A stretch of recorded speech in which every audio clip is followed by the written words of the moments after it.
예수의 이름으로 나는 일어서리라. 우리 찬양 들으시고 우리 강의 시작합니다.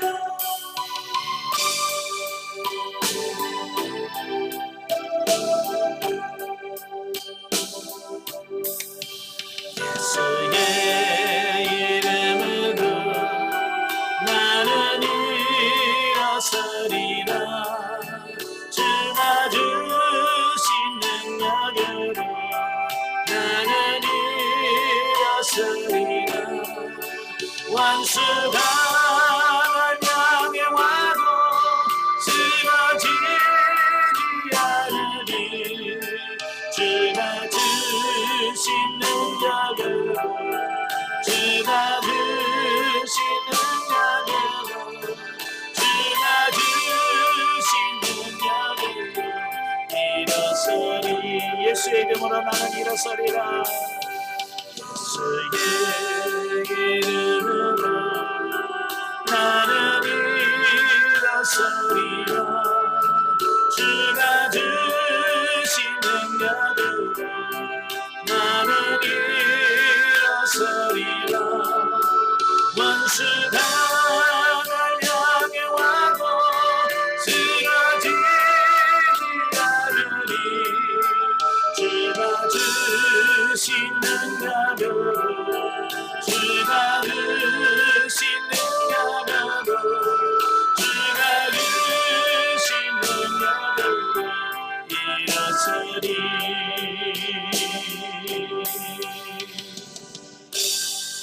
아멘. 기도하겠습니다. 은혜로우신 아버지 감사합니다. 오늘 우리를 사랑하셔서 귀한 시간을 허락하시고 히브리서의 말씀을 나누며 수리자 과장할 수 있도록 은혜 주셔서 감사합니다. 오늘도 말씀 나올 때 그 말씀이 살아있는 말씀이요 생명의 말씀이 될 수 있도록 성령님 도와주옵소서. 시종은 주님께 맡기오며 예수님의 이름으로 감사하며 기도합나이다. 아멘. 예, 이 시간에는 우리 히브리서 5장 보도록 하겠습니다. 자, 5장은 그 그리스도의 대제사장으로서의 자격과 성도의 영적 진보에 대한 촉구에 대한 말씀입니다. 자, 이미 히브리서 4장에서 말씀을 드렸는데 이 5장은 4장과 계속해서 연결되어지는 말씀이에요. 그러니까 당시 유대인들이 기독교인들에게 뭐라고 말씀하냐면, 야, 니네들은 대제사장 없지? 우리는 있는데, 이제 그런 거예요. 그러니까 왜냐하면 사실 지금 그때 당시 초대교회 성도들은 다 유대교, 거의 유대교에서 신앙생활하다가 복음을 받아들이고 예수님께로 기독교로 돌아온 사람들이잖아요. 그죠? 예. 그러니까 유대교하고 약간 차이가 있는 거지. 예, 그래 너희는 제사장 없지? 우리는 대제사장이 있는데, 야, 그러면 유대인들이 야, 유대교 다시 돌아와라고 미혹할 때, 아니 왜 없어? 우리도 있어. 이제 그런 거죠. 어찌 보면 유치원생들이 너 있지 없지 하는 거고 똑같은 어떤 유치한 싸움이 지금 시작되는 거예요. 예, 그래서 야, 우리도 대제사장이 있어. 우리 대제사장이 누군지 알아? 우리는 예수 그리스도야. 예, 예수님이 우리의 대제사장이야 라고 말하니까 이스라엘 유대인들이 뭐라고, 그 무슨 소리야? 내가 알기로는 예수는 유다 족속인데 어떻게 유다 지파 사람이 제사장이 될 수 있냐? 그건 아니야 라고 말한단 말이에요. 그래서 이 히브리 기자가 예수 그리스도가 왜 우리의 제사장이 될 수 있는가, 우리의 대제사장이 될 수 있는가 라고 하는 이유를 오늘 5장에서 설명을 해주는 겁니다. 자, 1절부터 10절까지 보면 그리스도의 대제사장으로서의 자격에 대한 말씀이에요. 자, 먼저 본문 한번 보죠. 히브리서 5장 1절부터 10절까지 우리 다 같이 보겠습니다. 대제사장마다 사람 가운데서 택한 자이므로 하나님께 속한 일에 사람을 위하여 예물과 속지 않은 제사를 드리게 하나니, 그가 무식하고 미혹된 자를 능히 용납할 수 있는 것은 자기도 연약에 휩싸여 있음이라. 그러므로 백성을 위하여 속죄제를 드림과 같이 또한 자신을 위하여도 드리는 것이 마땅하니라. 이 존귀는 아무나 스스로 취하지 못하고 오직 아론과 같이 하나님의 부르심을 받은 자라야 할 것이니라. 또한 이와 같이 그리스도께서 대제사장 되심도 스스로 영광을 취하심이 아니요 오직 말씀하신 이가 그에게 이르시되 너는 내 아들이니 내가 오늘 너를 낳았다 하셨고 또한 이와 같이 다른 데서 말씀하시되 내가 영원히 멜기세덱의 반차를 따르는 제사장이라 하셨으니 그는 육체에 계실 때에 자기를 죽음에서 능히 구원하실 이에게 심한 통곡과 눈물로 간구와 소원을 올렸고 그의 경건하심으로 말미암아 들으심을 얻었느니라. 그가 아들이시면서도 받으신 고난으로 순종함을 배워서 온전하게 되셨은즉 자기에게 순종하는 모든 자에게 영원한 구원의 근원이 되시고 하나님께 멜기세덱의 반차를 따른 대제사장이라 칭하심을 받으셨느니라. 아멘. 자, 조금 전에 설명드렸지만 이 본문은 앞장, 그러니까 4장 14절부터 16절 말씀과 이어지는 말씀이라고 그랬어요. 그러니까 자신이 일방적으로 선언한 내용, 곧 그리스도가 하나님의 큰 대제사장이 되신다는 사실을 아무 설명 없이 그냥 넘어가지 않고 대제사장으로서의 그리스도의 사역이란 본격적인 내용에 들어가기 앞서서 예수 그리스도가 어떤 이유에서 하나님의 큰 대사장이 됐는가라고 하는 자격을 논하고 있다, 그 말이에요. 자, 세상에서도 자격을 굉장히 중요시 여깁니다. 그죠? 그래서 회사에서 직원을 뽑을 때도 정말 자격이 있냐 없냐, 면허증이 있냐 없냐, 이런 것을 다 따지면서 하잖아요. 예. 그러니까 자격을 갖추면 인정을 합니다. 근데 자격을 갖추지 않으면 항상 거기에 대해서 납득이 안 되잖아요. 가끔 보면 낙하산이란 어떤 분 있잖아요, 그죠? 갑자기 위에서 뚝 떨어져 가지고 중요직을 맡은 이런 일들이 있을 때 밑에 있는 사람들이 납득이 안 되잖아요. 어떤 이유로, 무슨 자격으로 그 자리에 갔는가? 예, 왜냐하면 그들을 봤을 때 자격이 없다라고 하는 거죠. 사실 이스라엘 유대인들은요, 대제사장의 자격에 대해서 너무나도 잘 알고 있는 사람들이에요, 그죠? 예, 그런데 갑자기 뜬금없이 예수님이 대제사장이다 그러니까 그들의 입장에서 이해가 안 되는 거죠. 왜냐하면 레위 지파 사람 중에서 아론의 혈통을 타고난 사람만 제사장이 될 수 있다, 그 말이에요. 대제사장이 될 수 있는데 이런 예수님은 그거 아무 상관없는 유다 지파에서 태어난 사람이란 말이에요. 그런데 대제사장이 하니까 납득이 안 되겠죠. 그래서 그들이 납득할 수 있도록 설명하고 있는 내용이다, 그 말이에요. 그러니까 대제사장이 되려면 크게 두 가지의 필수적인 자격 요건을 갖춰야 돼요. 그 첫 번째가 뭐냐면 그 하나는 사람의 대표가 되어야 된다라고 하는 겁니다. 이게 사람이어야 된다는 거예요. 이게 천사가 대제사장이 될 수가 없어요. 왜요? 천사는 사람이 아니잖아요. 그죠? 그래서 이 대제사장은 오직 사람이어야 된다. 그 1절부터 3절에 나오죠. 또 다른 하나는 뭐냐면 하나님께 나아가기 위해서는 하나님의 임명이 있어야 한다라고 하는 말씀. 하나님이 너는 대제사장이라고 해서 하나님이 인정을 해준다, 임명을 해야 된다라고 말씀하고 있는 겁니다. 자, 그런데 예수님 그리스도는 성육신하심으로 첫 번째 요건을 갖추셨다는 거예요. 자, 예수님이 왜 우리 같은 똑같은 인간으로 오셔야만 되는가라고 하는 부분을 설명해 주고 있는 거예요. 그죠? 우리는 그냥 전능하신 능력이 많으신 그냥 예수님의 그 하나님의 형상으로 오면 참 좋을 것 같은데 그렇지 않으시고 우리와 똑같은 인간으로 오셨단 말이에요. 예? 납득돼야 안 돼요? 잘 안 되죠. 그런데 오셔야 되면 이유가 뭐냐면 바로 사람이야. 예? 사람으로 오셔야 우리의 죄를 용서하시고 구원할 수 있는 대제사장이요 우리의 구세주가 될 수 있기 때문에 그렇다라고 하는 거예요. 그래서 예수님께서는 성육신하셨다. 그래서 사람이어야 된다라고 하는 첫째 요건을 갖추셨어요. 자, 두 번째로는 하나님의 명령에 따라서 하나님과 인간 사이를 중보하는 대제사장으로 임명되셨다라고 하는 겁니다. 그러니까 스스로 된 게 아니라 하나님이 그를 인정하셨다. 예, 그래서 5절 6절에서 분명히 말씀하고 있어요. 자, 그리고 더 나아가서 그리스도는 아론 이후에 대제사장이 갖추는 요건인 이상의 자격, 곧 멜기세덱과 같은 자격을 갖추었다라고 10절에서 말씀해주고 있습니다. 여기서 반차라는 말이 나오죠. 이 반차라고 하는 말은 탁신이라고 하는 히브리어인데 열, 줄, 그런 뜻이에요. 아마 여러분 학교 다닐 때 야, 줄 잘 맞춰, 그죠? 바로 그 줄이라고 하는 말이 그 반열, 탁신이라는 말이에요. 다시 말하면 순서라고 하는 뜻이에요. 예, 그러니까 예수님은 아론의 혈통을 따라 된 대제사장이 아니라 멜기세덱의 뒤를 이어서 대제사장이 되었다라고 말씀해주고 있습니다. 예, 그러니까 이게 차원이 다르다라고 말씀하고 있는 겁니다. 그러니까 너희가 유대교에서 말하는 대제사장은 그 육신의 혈통을 타고 태어난 제사장들이에요. 근데 예수님은 그와 다른, 예, 아론의 그 계통과 전혀 다른 멜기세덱의 반차를 따라서 대제사장이 되었다. 자, 이렇게 말씀해주고 있다라고 하는 거예요. 뿐만 아니라 아론 이후에 모든 제사장들이 실패한 제사를 스스로 제물로 바쳐서 하나님의 요구에 순종함으로써 단번에 완성하셨다라고 하는 겁니다. 사실 구약의 제사장들은요, 항상 소, 염소, 양, 비둘기, 또 곡물 이런 것들 통해서 하나님께 제사를 드렸거든요. 예. 그리고 또 때마다 해마다 같은 제사를 드려야 돼요.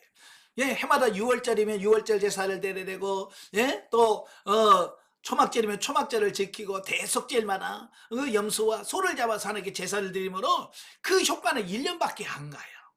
그러니까 매년 그들은 해야 되고, 또 제사장도 자기도 연약해가지고 자기도 죄를 짓더라 그 말이. 그래서 모든 제사를 드리기 전에 제일 먼저 한 게 뭐냐면 자기 죄를 속하는 자기 속죄제를 먼저 드리고 나머지를 죄를. 이게 뭐냐면 완벽하지 않다. 인간은 완벽하지 않다라고 하는 것을 말씀해주고 있습니다. 자, 그런데 예수님은 뭐요? 소나 염소나 양이 아니라 자기 자신을, 예, 자기 자신을 제물로 드렸다는 거예요. 그러니까 소나 염소하고는 비교할 수 없죠. 제물에 있어서. 예. 예수님이 아니라 우리 인간도 소 몇 마리하고 이거 바꾸겠어요? 소 몇 마리하고 얘를 바꾸겠어요? 이거 바꿀 수 없어요. 그만큼 우리는 소중해요. 우리 인간과 짐승은 그렇게 차이가 나는데 하나님이신 예수님은 뭐 더더욱 뭐 비교가 안 되죠. 예? 제물에서 차이가 나. 그리고 이들은 매년 똑같은 제사를 반복해서 드리지만 예수님은 한 번에 단번에 드리심으로써 영원히 그 효과를 가져왔다는 거예요. 그러니까 예수님이 얼마나 대단하신가 이걸 말씀해주고 있어요. 결국 그리스도는 아론이 가진 자격 요건을 다 갖추었을 뿐만 아니라 아론을 능가하는 탁월한 능력을 지닌 대제사장 중에 대제사장, 다른 말로 큰 대제사장이라고 말씀하고 있다라고 하는 거예요. 자, 앞에서 살펴본 것 같이 특별히 이제 5장 8절에서 보면, 예? 뭐라고 되어 있냐면 그가 아들이시면서도 받으신 고난으로 순종함을 뭐 했다? 배웠다. 그랬죠. 예, 순종함을 배웠다라고 말씀해주고 있습니다. 자, 여기서 이제 중요한 게 뭐냐면 예수님은 누구냐? 하나님이셔요. 그리고 하나님의 아들이시란 말이에요. 그 하나님의 아들도 뭐예요? 예, 자기가 받는 고난을 통해서 순종함을 배웠다라고 말씀해주고 있어요. 자, 이건 뭘 말하냐면 오늘날 배우지 않으면, 예, 살 수 없다라고 하는 거예요. 이게 하나님께서 왜 저와 여러분을 자꾸 훈련을 시키시냐면 배우라는 얘기예요. 이걸 통해서 깨달아라. 그리고 이렇게 이걸 통해서 배워. 그래서 네가 순종하는 사람이 돼라고 하는 거예요. 그래서 하나님께서 여러분을 자꾸 훈련시키시는 것은 여러분은 그 훈련을 통해서 배워서 하나님의 말씀대로 뜻대로 살도록 만드시는 하나님의 과정이라고 하는 사실이에요. 근데 사람들은요, 훈련받는 걸 싫어해요. 그죠? 또 배우는 것도 싫어해요. 공부합시다 그러면 시간이 없는데요, 뭐가 없는데요, 그러면서 자꾸 핑계는 안 배워. 그러니까 우리가 또 영적으로 성장하지 못하고 성숙하지 못하고 더 깊어지지 못하는 거예요. 예, 여러분, 예수님은 하나님이셔요. 전지전능하시고 능치 못함이 없는 그분도 뭐 하셨다고요?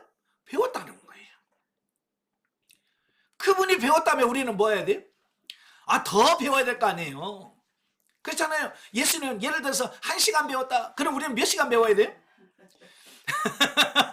1시간, 예수님이 1시간이니까 나도 1시간. 이건 교만한 거예요. 네? 예수님이 1시간 배웠다. 우리 24시간 배워야 된다니까. 그래도 예수님 반티구찌나 따라갈지 모르는데. 그래도 우리 안 배운다고 말이에요. 열심히 배우시길 바랍니다. 그럼 왜 예수님이 순종을 배웠을까라고 하는 거예요. 그것은 뭘 말하냐? 구원에 있어서 순종은 필수다. 예, 구원에 있어서 우리가 구원받는 데 있어서 순종은 필수다. 그만큼 순종이 중요하다라고 하는 것을 말씀해 주고 있어요. 자, 앞에서 살펴본 바와 같이 그리스도가 순종함으로써 대제사장으로서의 자기 임무를 완수하셨고, 또한 인간 역시 순종하신 그리스도를 믿고 순종함을 통해 영원한 구원에 이르게 된다라고 하는 겁니다. 예. 자, 오늘도 우리가 순종하는 이런 훈련들을 많이 받으시길 바래요. 오늘 문제가 뭐냐면 많은 사람들이 순종을 배우지 않아요. 그리고 순종을 잘 안 해요. 그래서 예수님처럼 순종을 배우시길 바래요. 자, 그러므로 우리는 주일에 교회에 나와 예배를 드리고 많은 헌금을 드리는 등의 여러 가지 외형적 종교 생활을 하는 것도 중요하지만, 이것 다 중요해요. 예? 그러나 더 중요한 것은 뭐냐면, 그보다도 더 중요한 것은 그리스도께서 자기 목숨을 버리시기까지 하나님께 순종하신 것처럼 우리도 하나님께로부터 받은 우리의 목숨과 재산과 시간과 모든 것을 바치는 일에 기꺼이 순종하면서 그것을 위하여 날마다 자기를 쳐서 훈련시키는 것임을 알아야 한다라고 하는 겁니다. 예. 자, 우리 육신은 하나님과 원수가 된다고 분명히 말씀해요. 그죠? 예, 우리 육신의 생각은 하나님과 원수가 된다. 그래서 이 우리 육신의 생각, 이 자아대로 살면 우리는 결국 하나님의 심판을 통해서 죽을 수밖에 없는 거예요. 그래서 우리는 끊임없이 훈련을 통해서 이 자아를 쳐서 깨트려서 나로 인하여 사는 것이 아니라 하나님 말씀대로 사는 이런 삶으로 바꿔가셔야 돼요. 그래서 하나님은 끊임없이 순종하는 훈련을 시키시는데, 우리가 얼마나 잘 받고 있고 실제로 순종하는 삶을 살고 있느냐에 따라서 우리가 하나님 나라에서 인정을 받느냐 그렇지 못하느냐가 결정되어진다라고 하는 거예요. 열심히 순종하신 여러분 되시길 바래요. 자, 두 번째 단락은 11절부터 14절까지예요. 자, 11절부터 14절 우리 같이 읽겠습니다. 멜기세덱에 관하여서는 우리가 할 말이 많으나 너희가 듣는 것이 두나무로 설명하기 어려우니라.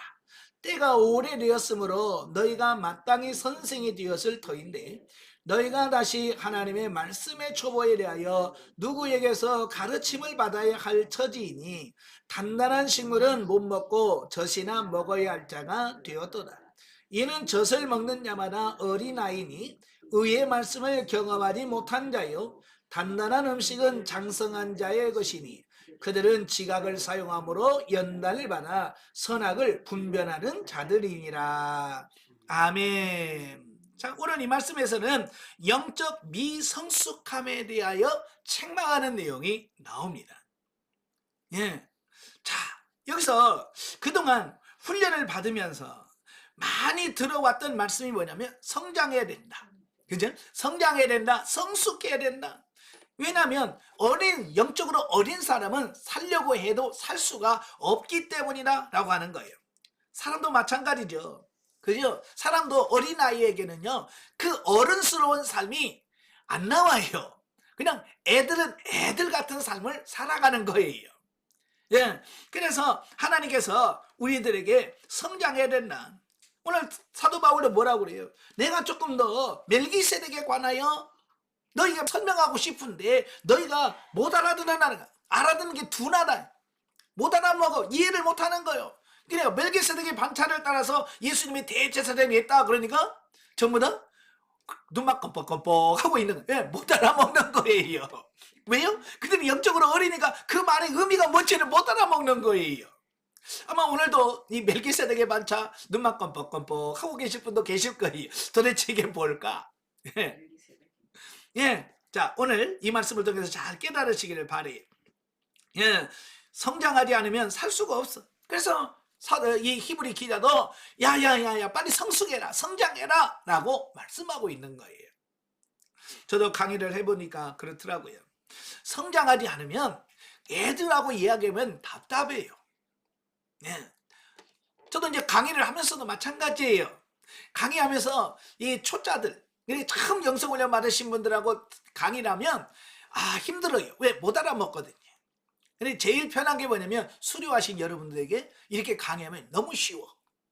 왜? 대충 해도 다 알아먹거든요. 성장하니까 이해가 돼. 알아져. 물론 사라지지는 조금 못하지만 그래도 이해할 수 있는 수준은 되더라 그 말이에요. 그러니까 성장하는 것이 굉장히 중요한 거예요. 자, 보면은 영적으로 미성숙한 독자들에게 배교하는 것이 얼마나 무서운 것인가를 경고하고 있다라고 하는 겁니다. 이 경고의 내용은 본서에서 모두 5번 등장하는 경고 중 3번째에 해당하는 것으로 본문에서부터 6장 20절에까지 계속되어진다라고 하는 것을 말씀해 주고 있습니다. 자, 왜냐하면 왜 이 이야기를 하냐면 성장을 얘기를 하냐면 배교라는 게 나오잖아요. 배교라고 하는 것은 그리스도의 복음에서 떠나는 걸 말하잖아요. 근데 왜 믿다가 떠나느냐? 그들이 성장하지 않은 결과라고 하는 거예요. 예, 성장하지 않으면 이걸 배교할 수밖에 없어요. 그래서 그들에게 지금 히브리서는 그 배경이 뭐냐면 열심히 교회에서 신앙생활 하다가 너무 핍박이 오니까 아이고 모르겠다 구원이고 뭐고 나 다시 옛날처럼 편한 유대교에 들어가서 그냥 유대교에서 신앙생활 할래 라고 생각하면서 이제 가려고 발을 빼는 사람들에게 가면 안 된다 이걸 말하기 위해서 히브리서를 기록한 거거든요. 그러니까 결국 배교는 누가 하느냐? 성장하지 않은 사람이 하더라. 예. 우리가 성장하지 않으면 너희도 배교할 수밖에 없어. 그래서 성장해야 돼 라고 하는 말씀 차원에서 경고를 하고 있다라고 하는 겁니다. 사실 여러분 자녀를 키워봐서 아시지만 아기 때는요 모르잖아요. 예? 불이 얼마나 무서운지, 예? 물이 얼마나 무서운지 모른단 말이에요. 저희도 우리 아이들 키워보니까요 그냥 아기 때 그냥 막 일어서기 시작할 때는 어때요? 상 짚고 일어나가지고 막 반찬에 그냥 아무리나 손 집어넣잖아요. 냄비가 뜨거운지 뭔지 막 집어넣잖아요. 그죠? 그래서 손이 대기도 하고 막 그러잖아요. 그래서 저도 우리 아이들, 예, 어렸을 때 애기 이제 막 짚고 일어서고 막 아무데나 집어넣을 때 저도 이제 냄비 뚜껑 닫아놓고요. 우리 아들 손을 거다 댔어. 뜨거운 냄비에다가 이렇게 되니까 뜨겁거든요. 아유, 아유, 그러면서 몇 번 뜨겁다고 가르쳐니까 아뜨 그러면 그다음부터는 아뜨 아뜨 그러면서 안 돼요 손을. 예, 몇 번 위험하잖아요. 그러니까 뜨거운 데다 손을 그렇게 집에다가 대면서 아뜨 아뜨 몇 번만 했더니 이제 찬 냄비도 아뜨 그러면 손 안 돼. 그 훈련이 되니까. 그러니까 하나님께서 왜 우리에게 훈련을 시키냐면 바로 그런 거예요. 그렇게 훈련을 해야 그걸 배우지. 그걸 훈련하지 않으면 뜨거운지 뭔지 그냥 넣었다가 대고 화상 입고 막 병원에 가고 난리잖아요.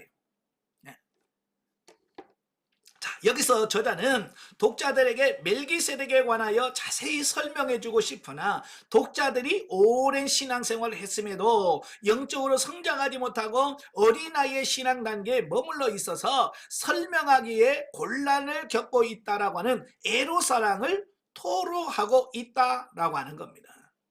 예, 그렇죠. 어린아이들은 이걸 잘 몰라요. 못 알아먹어. 이건요 히브리 기자만 아니라 사도 바울도 똑같은 고민이 했어요. 그래서 고린도전서 3장 1절에 보면 뭐라고 말해요? 내가 너에게 좀 신령한 거 이런 걸 좀 이야기하고 싶은데 너희가 어려서 못 알아먹는다. 너희는 영적 어린아이다. 그런 말씀을 하잖아요. 예, 그러니까 고민을 많이 해요. 예, 그러니까 저도 해보니까 영적으로 성장하지 않으면 성도들이 이 말씀을 제대로 못 알아먹고 또 가르친다고 해도 제대로 그렇게 살아지질 못해요. 예. 그런 걸 보면서 저도 설교할 때마다 좀 듣기 싫지만 계속해서 성장해야 됩니다. 성숙해야 됩니다. 라고 말할 수밖에 없는 거예요. 자, 본문에서 저자는 신앙의 미성숙 상태를 어린아이로 비유하고 있단 말이에요. 예. 영적으로 성장하지 않은 사람들을 영적 어린아이로 비유를 들어. 즉 어린아이는요 부모의 양력으로 장성하여 성인이 되면 부모의 도움 없이 성인이 먹는 음식을 먹고 어려운 일들을 해결하는 능력을 습득하게 된다. 네, 마찬가지죠. 그죠? 성장을 하면 자연스럽게 배워서 살아갈 수 있도록 된다 그 말이에요. 그래서 고린도서 13장 11절에 보면 너희가 어렸을 때는 말하는 것이나 행동하는 거나 생각하는 것이 다 어린아이 같다가 장성하여서는 이 모든 것을 버렸노라. 그죠? 예? 아마 여러분, 예, 어렸을 때 그 모습, 그 습관을 성장해서 어른이 된 애들 계속 그렇게 산다고 생각해 봐요. 얼마나 속 터지겠어요. 그죠? 얼마나 속 터지겠어요. 근데 아이들도 보면 한 살, 한 살 먹어가면서 그 전에 했던 어렸을 때 모습이 점점 사라지고 변화되어져 가잖아요. 그러니까 자녀를 키우는 부모는 그 아이가 성장해가는 모습을 보면서 너무 기쁜 거예요. 하나님도 그 기쁨을 맛보기를 원하시는 거예요. 자, 이와 마찬가지로 중생한 영혼도 처음에는 미숙한 가운데 있을 수밖에 없으나 장성한 신앙인의 가르침과 인도함을 통하여 성숙하게 되어 스스로 충만한 영적 생활을 하고 마침내는 남을 인도하고 가르치는 위치에까지 이르러야 한다라고 하는 겁니다. 사람도 그렇잖아요. 처음부터 어른으로 태어난 사람 있어요, 없어요? 없지요. 예, 저는 이제 우리 애들한테 재밌게 하려고, 야, 아빠는 태어나자마자 야 화장실 가서 야 응가한 사람이야. 우리 애들한테 그런 얘기를 해요. 예? 어렸을 때. 그러면 애들 에에에 그러잖아요. 사실 그렇거든요. 예, 태어나자마자 화장실 가서 응가한 사람 어디 있어요. 그죠? 다 기저귀다 응가하면서 그걸 씻기고 하는 이 과정을 다 거쳐서 어른이 되는 거예요. 영적으로도 마찬가지예요. 그냥 거듭나고 중생하자마자 그냥 영적으로 깊이 나게 들어간 사람 없어요. 다 그런 과정들을 거쳐서 애굽 단계에서 광야 단계로, 광야 단계에서 가나안 1단계로, 가나안 2단계로, 3단계로 이렇게 성장해 가는 거예요. 물론 그분들이 순종을 얼마만큼 하느냐에 따라서 이 기간이, 광야 기간이 짧아, 단축될 수는 있어요. 그죠? 예, 이스라엘 백성들처럼 40년을 갈 수도 있고, 아니면 우리는 50년, 60년, 아니 죽을 때까지 7, 80년, 90년을 광야에서 살 수도 있다는 말이. 얼마만큼 여러분도 성장하느냐라고 하는 것을 보게 되어집니다. 그래서 우리 애들도 보면 어렸을 때는 부모가 다 먹여주고 시켜주고 다 해야 되잖아요. 그러나 어때요? 장성에서는 어떻게 해요? 이제는 부모의 도움을 받는 것이 아니라 도리어 부모를 돕고 남을 돕는 단계까지 가잖아요. 나중에는 지도 시집가고 장가가서 애 낳아서 애를 키우는 단계가 되잖아요. 왜? 성장하니까 그게 가능한 거예요. 네. 그래서 우리가 성장한 사람이 돼야 된다라고 말씀해주고 있습니다. 그래서 하나님도 여러분들이 영적으로 성장을 하게 되면 하나님께서 제일 만족하시는 게 뭐냐면 여러분들이 키울, 양육할 사람들을 붙여주셔요. 가끔 이제 상담하다 보면 목사님 왜 자꾸 사람들이 나만 찾는지 모르겠어요. 그래.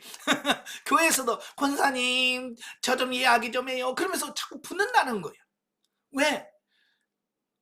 내가 조금 성장해서 살면 다른 사람들 눈에는 보여요. 예. 그게 보여서 거기서 생수를 좀 먹고 싶어서.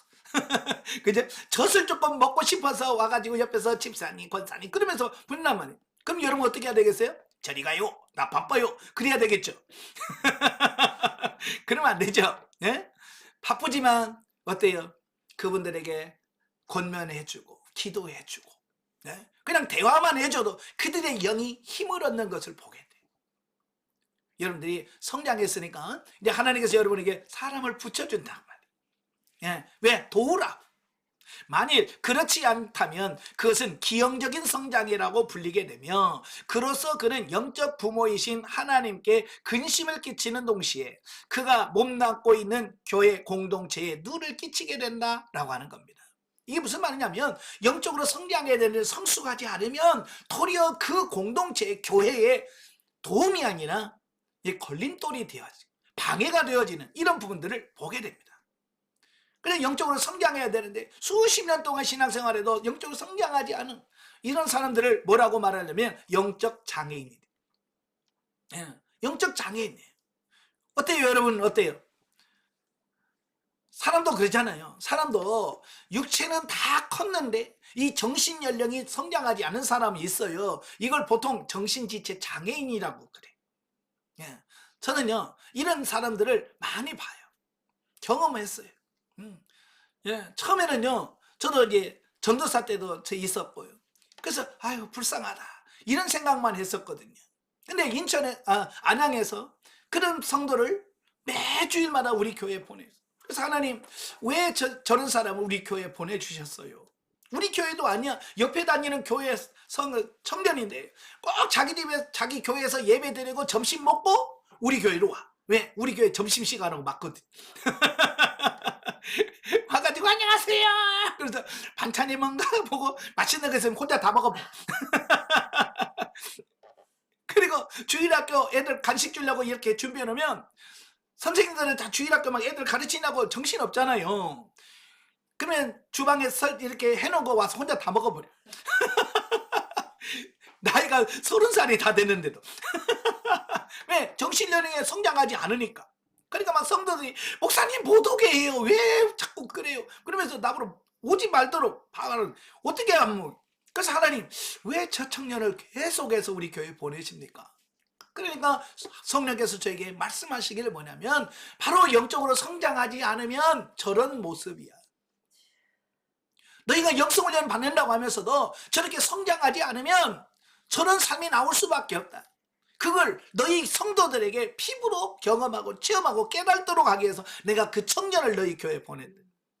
예. 그래서 설교 시간에 그 얘기를 했어요. 하나님께서 왜 이 청년을 보내는 줄 아냐? 바로 우리 영적인 모습을 보여주는 거다. 우리가 영적으로 성장하지 못하고 그렇게 살지 못하면 저런 삶을 살아가고 있다라고 하는 거다. 그 청년을 볼 때마다 여러분의 영적 모습을 보는 것처럼 회개하고 돌이킬 건 돌이켜야 된다. 여러분도 마찬가지예요. 영적으로 성장하지 않으면 의미가 없다라고 하는 거예요. 아시겠죠? 예. 그러므로 성도가 된 자는 자기를 위해서뿐만 아니라 부모가 되시는 하나님과 형제된 다른 성도들을 기쁘시게 하기 위해서라도 영적 진보를 가지도록 자기를 성장시키는 일에 노력해야 된다라는 겁니다.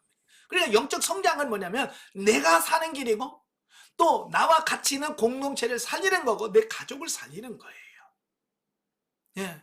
그러니까 여러분도 영적으로 성장해가는 여러분들이 되시기를 바랍니다.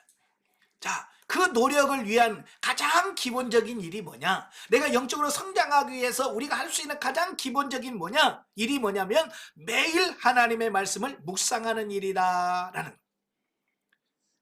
말씀은 영의 양식이므로 말씀을 먹지 않고서는 영적 영양 공급이 불가능하다.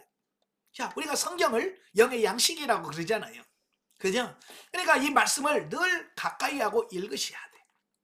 그래서 제가 전에도 말씀드렸지만 우리 수료하신 분들은 최소 1년에 2독은 해야 돼. 기본적으로. 예. 최소 2독은 해야 내가 영의 양식을 공급받아서 그 말씀대로 살 수 있는 4독, 5독, 6독 하면 더 좋겠지요. 그죠? 많이 할수록 좋아요. 그래서 성경을 많이 읽고 그 말씀을 하셔요. 근데 중요한 것은 읽는 것으로 끝나면 의미가 없다라고 하는 거예요. 네. 제가 전에도 말씀드렸지만 성경을 읽는 것은 음식을 만드는 레시피를 아는 거다. 여러분 음식 만드는 법을 안다고 해서 내가 배부른 거 아니잖아요. 그죠?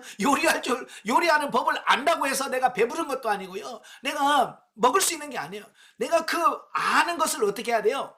실천적으로 가서 그 방식에 따라서 만들어서 먹어야 내 것이 되는 거지. 만들지 않으면 아무 의미가 없어. 예? 어떤 분은요, 요리 방법은 다 알아. 나도 다 아는데, 할 줄 아는데, 근데 안 해. 예? 안 해주면 가족에 뭐 도움이 되겠습니까? 아무튼 내가 뭘 다 알아도 그걸 직접 해서 만들어서 주어서 먹지 않으면 의미가 없는 거예요. 마찬가지로 우리가 성경을 읽고 그 말씀대로 사라지는 삶까지가 나와야 진짜 영의 양식이 되는 거예요. 그래서 예수님이 요한복음 4장에서 말씀하잖아요. 나는 먹을 양식이 따로 있다.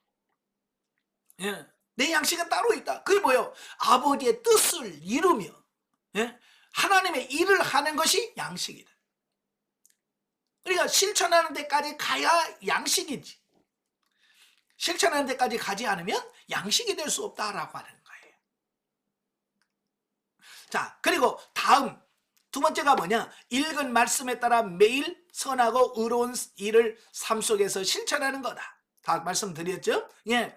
말씀에 따라 하는 선행은 육신의 성장을 운동이 촉진하는 것 같아서 우리 영의 균형을 잡아주고 건강하며 장성하도록 해준다라고 하는 겁니다. 예. 그래서 우리 육체가 건강하려면 첫째 잘 먹어야 돼.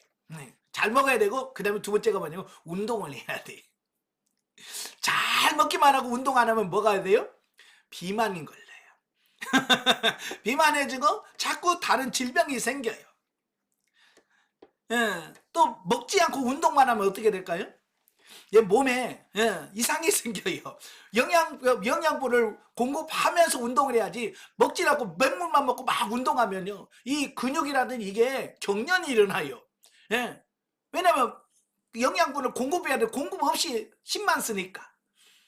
정말 건강한 건 뭐냐면 근육과 몸에 필요한 영양분을 공급해주고 그걸 가지고 운동을 해서 힘을 기르는 거, 그게 진짜라 그 말입니다.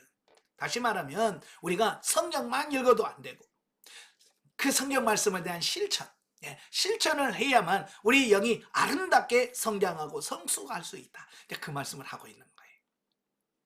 자, 영적 예를 보겠습니다. 영적 예 보면 11절부터 14절에서 저자는 믿음의 진보를 위하여 호소하고 있다. 이는 우리를 향한 주님의 마음이다.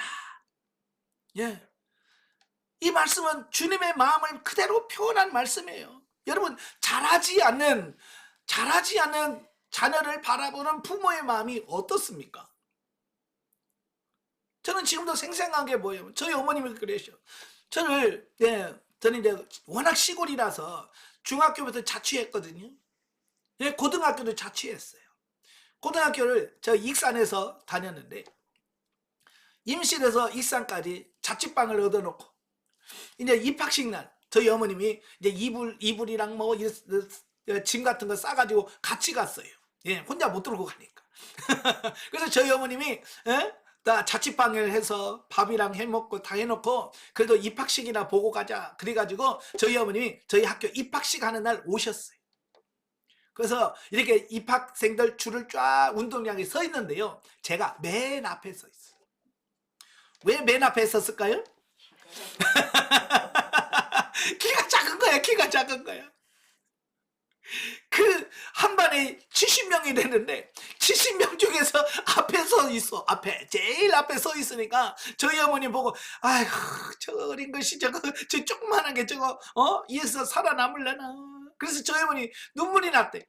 저를 보면서 얼마나 가슴 아팠대.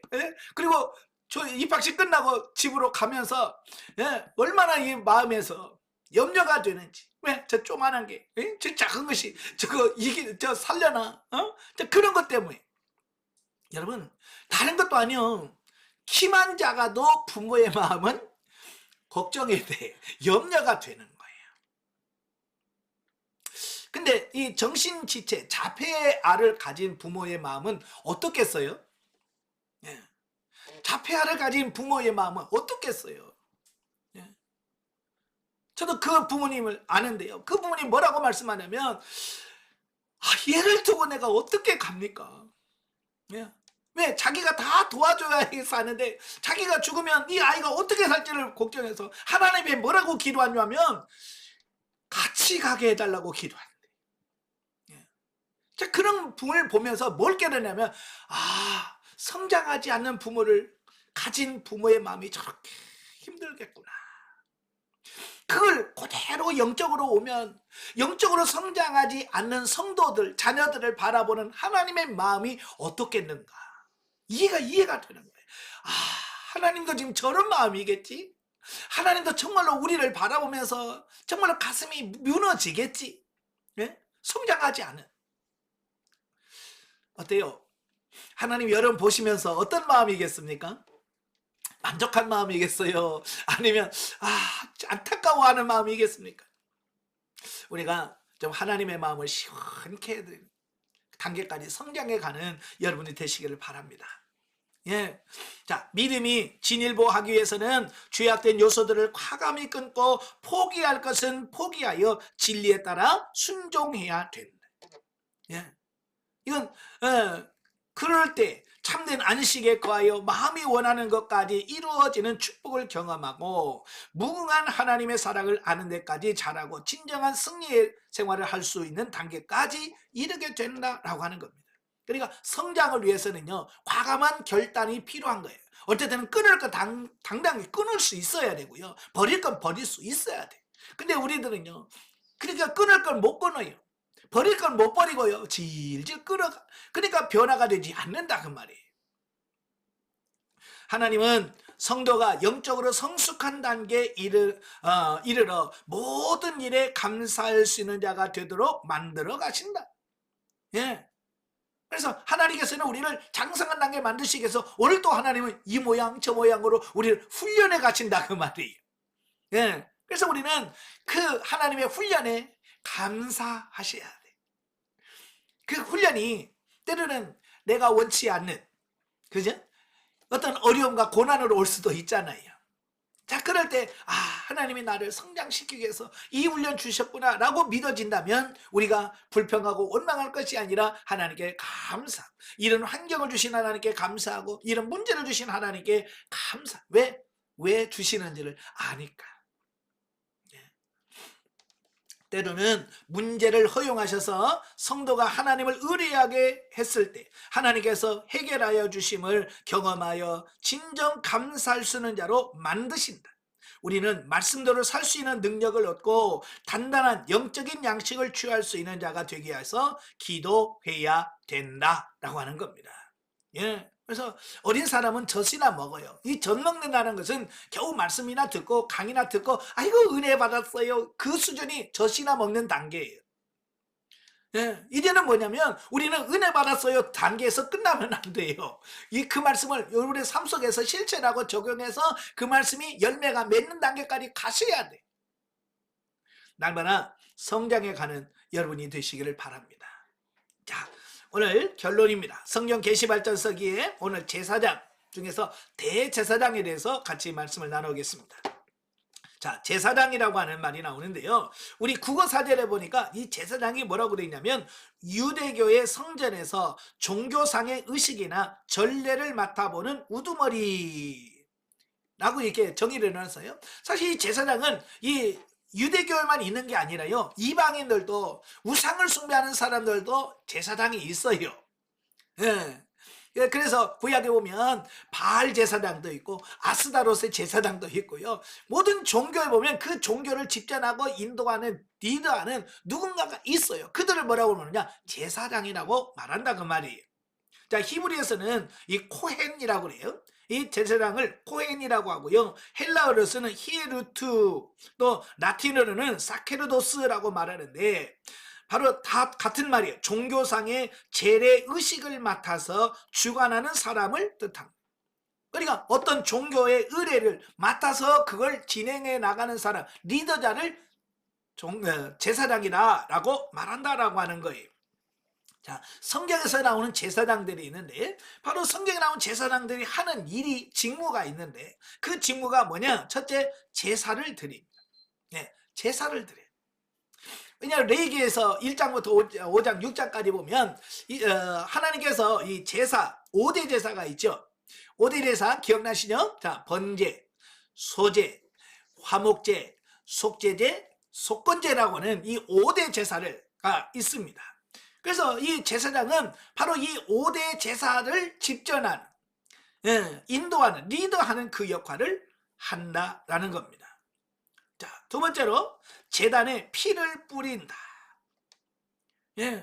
그래, 제물을 가지고 오면 그 번제단 앞에서 그 제물을 잡아서 그 제물의 피를 받아서 주면 제사장은 그 피를 제단에다가 뿌리는 역할을 합니다. 이제 제사의 종류에 따라서, 신분에 따라서 제단에 뿔에 바르기도 하고 제단 밑에 붓기도 하고, 심지어는 그걸 성소 안에까지 들어가기도 하고, 예? 대속죄에는 지성소까지 그 피를 가지고서 뿌리는 역할을 누가 하냐? 대제사장이 하더라라고 하는 거예요. 그 다음에 세 번째가 뭐냐면 제단을 관리하는 일을 합니다. 예, 제단을 관리해요. 그래서 제단을 깨끗이 하고 또 불을 피우고 그 제사 드리고 남은 나무들이 탄 재를 정리하는 이 모든 일을 제사장들이 한다라고 하는 거예요. 그 다음에 네 번째가 뭐냐, 문둥병과 병균을 조사하고 판정하고 필요한 의식을 집행한다 그 말. 그러니까 예나 지금이나 나병 환자들이 계속 있거든요. 바로 이 나병 환자들을 분별하는 역할을 합니다. 예. 그리고 또 나병에서 치유가 된 사람은 또 정결케 하는 의식을 하는 사람이 누구냐? 제사장이다 라고 하는 거고요. 그 다음에 5번에 보면 전쟁이나 월삭이나 어떤 절기 또는 속죄일, 희년 등의 나팔을 부는 역할을 하고요. 또 여섯 번째 율법을 가르치고, 일곱 번째 재판과 같은 공의를 집행하는 일에 종사했다라고 하는 겁니다. 그러니까 구약시대에 보면 이런 제사장들이 하는 일이 굉장히 많아요. 자, 이 제사장이라고 하는 말이 성경에 929회 나옵니다. 굉장히 많이 나와요. 그죠? 그래서 구약에 766, 신약에 163번 나옵니다. 제가 말씀드렸죠. 많이 나온다는 말은 그만큼 중요하다는 얘기죠. 그죠? 많이 나오는 중요해요. 근데 제사장은 굉장히 중요하다라고 하는 것을 보게 돼요. 예. 자, 그러면 이제 시간적으로 보면 이제 이 제사장 제도가 어떻게 변화되어지는가라고 하는 부분이에요. 시간에 따라서 어떻게 이 제사장 제도가 바뀌어지는가. 모세 이전과 이후로 구약시대는 나누어집니다. 모세 이전에는 특별한 제사장의 계급이 존재하지 않고 각 가게의 가장이 제사장 역할을 했다라고 하는 겁니다. 그러니까 출애굽 모세 이전에는요, 특별한 제사장이라고 하는 사람이 없었어요. 예. 그래서 주로 이제 제사장 역할을 누가 했냐면 족장들, 가정의 제일 높은 신분을 가진 남자가 그 제사장의 역할을 대신했다라고 하는 겁니다. 그래서 아브라함도 제사를 직접 지전하고 제사를 드리고요. 이삭도 그 제사를 직접 하고요. 야곱도 그 제사를 직접 진행하고 하는 일들을 했다라고 하는 거예요. 그래서 족장들이 바로 제사장의 역할을 대신 감당했다. 자, 그러다가 출애굽기 들어가면서 이제 출애굽 28장부터 1절부터 29장 46절까지 보면 이제 제사장이라는 제도가 처음 이제 성경에 등장하는 게 바로 여기 나와요. 출애굽기 28장부터 나옵니다. 자, 길어서 뭐 다 읽을 수는 없고요. 이제 하나님께서 아론과 그의 아들들을 세워놓고 바로 그들을 제사장으로 임명해라, 세워라 라고 말씀을 합니다. 예, 아론과 그의 아들들. 그럼 왜 제사장이 갑자기 필요했을까? 왜 그전에는 제사장이 필요 없었는데 왜 이때 제사장을 세울까? 라고 하는 거예요. 자, 25장부터 26, 27장에서 하나님께서 모세에게 뭘 만들라고 그래요? 성막을 만들라 그랬죠. 성막을 만들어라. 그리고 성막 제도에 대한 말씀을 쭉 하고 나서 나중에 성막을 지어요. 여러분, 성막이 없을 때는 제사장이 그렇게 필요가 없었어요. 근데 성막이 딱 형성이 되고 나서는 그 성막에 들어가서 하나님께 제사를 드려야 되고 하는 모든 이런 부분들을 전문적으로 할 수 있는 사람이 필요했다라고 하는 거예요. 그러니까 교회 직분이라고 하는 거, 교회 직분, 목사, 장로, 권사 뭐 이런 직분이 있잖아요. 이런 직분이라고 하는 것은 뭐냐면 필요에 의하여 만들어지는 거예요. 그러니까 필요가 없다면 굳이 만들 필요가 없는 거죠.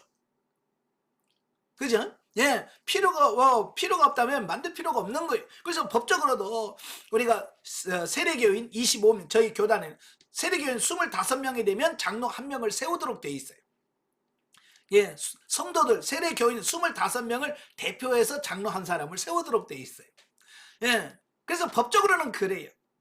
그런데 어떤 교회는 성도는 몇 많은데 장로가 몇 명 있는 교회도 있고, 그렇죠?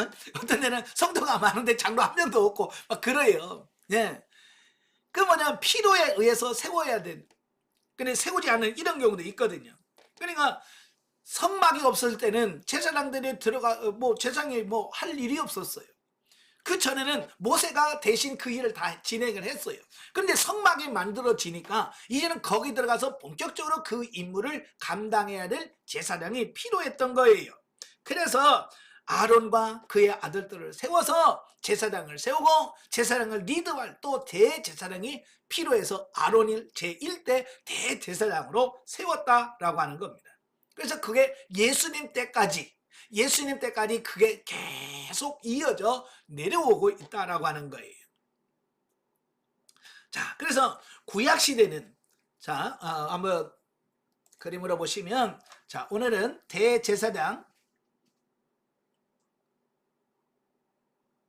자, 구약에서는 예표와 모형과 그림자라고 그랬죠. 그래서 구약에서는 대제사장은 뭐예요? 처음에는 가장, 다른 말로 족장이라고 하죠. 초기에는 이 가장이나 족장이 이 제사장 역할을 다 했어요. 그러다가 모세 이후에 성막이 세워지고 나서는 아론과 그의 아들, 자, 이 아론과 그의 아들들이 대제사장의 역할을 계속 해왔다라고 하는 거예요. 언제까지? 신약시대 예수님 때까지도 계속 존재하고 있었고요. 네, 신약 교회 시대에 와서도 네, 이 대제사장이 성전이 있는 동안에는 계속 존재하고 있다라고 하는 겁니다. 지금 이스라엘에 대제사장이 있어요, 없어요? 없지요? 왜 그렇습니까? 예, 성전이 없어요. 예, 성전이 없기 때문에 지금은 대제사장이라고 하는 이런 직분이 없다라고 하는 거예요. 자, 이게 대제사장은 신약시대에 와서도 존재했습니다. 예수님 당시에도 존재했었는데요. 자, 누가복음 1장 18, 19절.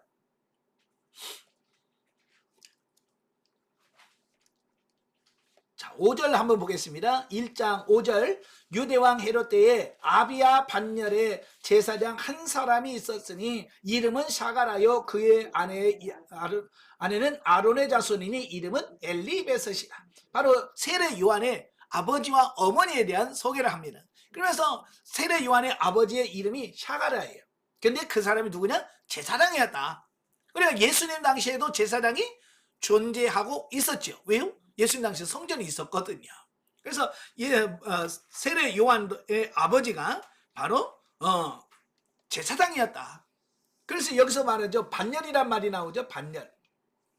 이 반열이라고 하는 것은 이 다윗 시대에 보니까 이 제사장들이 숫자가 많이 늘어나는 거예요. 시간이 흘러가면서 제사장이 많아. 그러니까 이 어떤 절기를 지키거나 이럴 때 보면 막 제사장 우글우글우글 한데, 이게 누구는 하고 누구는 못하고 막 이런 문제가 생기는 거예요. 그래서 이 다윗이 아주 지혜롭게 제사장들을 다 모아놓고요, 24 반열로 정리를 쫙 했어요. 그러니까 아론의 그 제사장들을 쫙 모아놓고 이걸 24 반열로 나눈 거예요. 예. 그래서 1년에 2주씩 예, 교대로 돌아가면서 봉사를 하고, 나머지는 쉬고 준비하다가 또 1년에 2번씩 2주 가서 또 봉사하고, 이렇게 해서 이게 계속해서 반차에 따라서 일이 진행하도록 했는데, 그것이 다윗 때부터 시작된 것이 계속 이어서 예수님 당시에까지도 그 방식이 계속 유지되어지고 있었다라고 하는 것을 보게 되어집니다. 자, 이때까지만 해도 이 대제사장은 구약과 예수님 당시 때까지는 똑같아요. 아론의 혈통을 받은 그 아들들이 바로 제사장이 되는 겁니다. 그런데요, 성령 시대에 오면서 이게 완전히 바뀌어. 그전에는 혈통 중심의, 가계 중심의 제사장이었다면, 이래 예수님이 돌아가시고 부활 승천하신 이후에는요, 이 제사장의 개념이 완전히 바뀌어버려요. 그게 어디 나오냐? 베드로전서 2장 5절과 9절에 보면 나오는데요. 자, 베드로전서 2장 5절.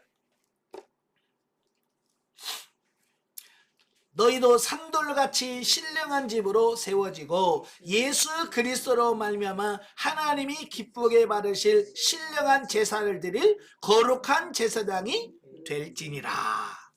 거룩한 제사장이 될지니라. 9절에 보시면 그러나 너희는 택하신 족속이요 왕같은 제사장들이요 거룩한 나라요 그의 소유된 백성이니. 자, 여기 너희는 뭐랬어? 왕같은 제사장들이라 라고 말씀해 주고 있습니다. 자, 구약에서는요, 구약에서는 아론과 그의 아들들이 제사장이 될 수 있어요. 자, 예수님 당시에까지도 이게 계속 유지가 됐어요. 그러나 오순절 이후 성령이 임하고 나서는 이제 누가 제사장이냐? 너희. 여기서 말하는 너희는 누굽니까? 성도들. 믿는 사람들이 제사장이다. 그래서 루터가 뭐라고 말했냐면 만인 제사장이다. 이제 예수를 믿고 구원받은 모든 사람이 뭐냐? 제사장이다 라고 말합니다. 그런 의미에서 지금 여러분도 제사장이고 저도 제사장이에요. 그죠? 네, 우리만 제사장이냐? 아니요. 같이 교회에서 신앙생활 모든 사람들이 누구냐? 제사장이다. 이 제사장의 개념이 완전히 구약에서 신약으로 넘어오면서 완전히 바뀌어졌다라고 하는 겁니다. 그런데 가끔 보면 아직도 이 개념을 벗어나지 못하신 분들이 많이 있어요. 제가 어렸을 때 어느 부흥회 강사님이 오셔가지고 여러분 담임 목사님은 제사장입니다. 예? 그리고 이 강대상은 지성소예요. 이건 아무나 올라오면 안 됩니다. 특별히 여자들이 올라오면 안 돼요. 그랬거든. 그래서 지금도 조금 전통 있는 교회는 여성들이 강대상에 못 올라가죠. 예? 그죠? 그래서 여전도 헌신 예배 드리거나 그럴 때 권사님들이 회장이 올라가서 사회를 보는 대로 여자는 위에 못 올라가. 아래 강대상에서 사회 보죠. 그죠? 사회 보고, 예? 남자는 위에 가서 하는데 여성들은 밑에 아래 강대상에서 사회 보고 그런단 말이에요. 왜? 아직도 이 개념이 안 깨진 사람들이에요. 아직도. 그래서 목사님들만 제사장이고 그렇게 생각 아니에요. 이제는 물론 담임 목사도 제사장이에요. 근데 목사만 제사장이냐? 아니란 말이에요. 모든 하나님을 믿는 모든 성도들이 다 제사장이다 라고 하는 의미가 이제 완전히 바뀌어진 거예요. 자, 계시록 1장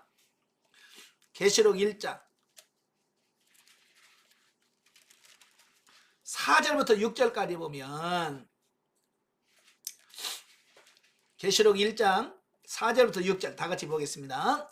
요한은 아시아에 있는 7 교회에 편지하노니 이제도 계시고 전에도 계셨고 장차 오실 이와 그의 보좌 앞에 있는 7 영과 또 충성된 증인으로 죽은 자들 가운데서 먼저 나시고 땅의 임금들의 머리가 되신 예수 그리스도로 말미암아 은혜와 평강이 너희에게 있기를 원하노라. 우리를 사랑하고 그의 피로 우리 죄에서 우리를 해방하시고 그의 아버지 하나님을 위하여 우리를 나라와 제사장으로 삼으신 그에게 영광과 능력이 세세토록 있기를 원하노라. 아멘. 하도 7 교회에 편지하면서 너희를 뭐요? 나라와 제사장으로 삼았다. 지금 편지받고 있는 사람들이 누구예요? 흩어진 성도들을 가리키는 거거든요. 이제는 누가 제사장이냐? 이래 혈통이 아닌 하나님을 믿는 모든 사람들이 다 제사장이다 라고 말씀해 주고 있습니다. 그래서 우리 믿는 사람들이 누구냐? 다 제사장이다. 현재도 저와 모든 성도들이 다 제사장입니다. 그러니까 제사장다운 삶을 살아야 되는 거예요. 자, 제사장들은 우리고, 그러면 대제사장은 누구냐? 히브리서 5장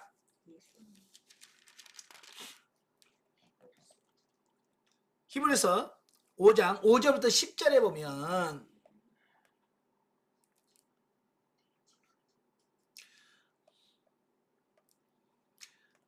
아까 다 읽으셨죠? 읽으시니까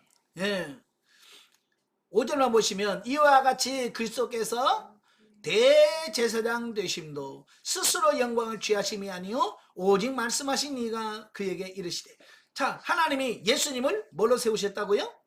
대제사장으로 세우셨다. 자, 우리는 제사장, 예수님은 대제사장. 이렇게 지금 시대는 대제사장은 예수님밖에 없어요. 예수님이 대제사장이고 우리는 그냥 그 밑에서 수종드려지는 제사장이다라고 말씀해주고 있다라고 하는 거예요. 자, 이해가 되시죠? 자, 밑에 결론입니다. 구약시대 제사장은 레위지파 중 아론의 혈통을 이어받은 자들만이 수행할 수 있었지만 신약시대에는 만인 제사장이 되면서 모든 그리스도인들이 제사장이 되었다라고 하는 겁니다. 예. 그래서 구약시대는 아무나 제사장이 될 수가 없어. 그래서 일반인이 제사를 드릴 수가 없는 겁니다. 근데 일반인이 제사 드리려고 했다가 실패한 사람이 성경에 2명 대표적인 인물이 나와요. 누구예요? 사울왕. 사울왕. 제사장이 드렸는데 자기가 번제 가져와. 그래서 번제를 드려버렸어요. 그러니까 사울 사무엘 선지자가 가지고 망령되었던 왕이 망령된 일을 행했습니다. 왜? 제사장이 해야 할 일을 일반인이 했다. 왜 안 돼? 예. 또 한 사람은 또 있죠. 우시야 왕. 우시야 왕. 예? 제사장에 들어가서 성소에 향을 살라야 되는데 왕이 내가 왜 못해? 내가 들어갔다가 나병에 걸리잖아요. 그러니까 구약시대는 아무나 제사를 드릴 수가 없습니다. 혈통적인 아론의 혈통을 이어받은 그 제사장들이 할 수 있었어요. 자, 그러나 이제 신약시대는 완전히 다르다라고 하는 것을 말씀해주고 있어요. 이제 누구나 하나님 앞에 다 나가서 직접 나가서 하나님을 만나게 되고 하나님께 기도할 수 있어. 그런 의미에서 뭐요? 우리는 제사장이 된다. 자, 이제 모든 그리스도인이 제사장이 되었다. 대제사장 되신 예수 그리스도를 따라 신령한 제사를 드리는 제사장이 되어야 한다라고 하는 겁니다. 그러니까 이제는 우리가 제사장이다 신났다 그게 아니라 이제 중요한 것은 뭐냐면 내가 제사장으로서의 올바른 삶, 제사장다운 삶을 살아가는 것이 제일 중요하다라고 하는 거예요. 그래서 오늘도 제사를 드려야 되는데 여러분 제사 드려야 안 드려요? 예, 지금 무슨 제사 드려야 돼요? 로마서 12장 1절에 나오잖아요. 예, 지금 우리가 드리는 제사는 소나 염소나 이런 제사가 드리는 게 아니라 너희 몸을 하나님이 기뻐하시는 산 제사, 요즘에 산 제물로 드려라. 예, 다른 사람 잡아 제사 드리는 게 아니고 내 몸을 하나님께 제물로 내가 제사장이 돼서 내 몸을 하나님께 드려지는 그 산 제사, 산 제물이 오늘 이 시대에 저와 여러분 필요한 거다.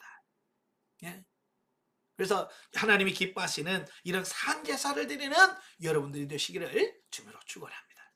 기도하겠습니다. 은혜로우신 아버지 감사합니다. 오늘 우리를 사랑하셔서 귀한 말씀을 주신 아버지, 우리를 연약하지만 제사장으로 삼아주셔서 정말 하나님 앞에 직접 나아가 하나님과 교제할 수 있는 길을 열어주시니 감사합니다. 정말 우리가 이 귀한 직분을 받았사오니 이 직분을 잘 감당해내는 우리 모두가 되어지게 하시옵소서. 단순히 제사장으로만 만족할 것이 아니라 하나님이 기뻐하시고 하나님이 영광을 받으시는 온전한 산제사를 드리는 그런 제사장이 될 수 있도록 저들을 도와주시옵소서. 예수님의 이름으로 감사하며 기도합나이다. 아멘. 하나님께 드립니다.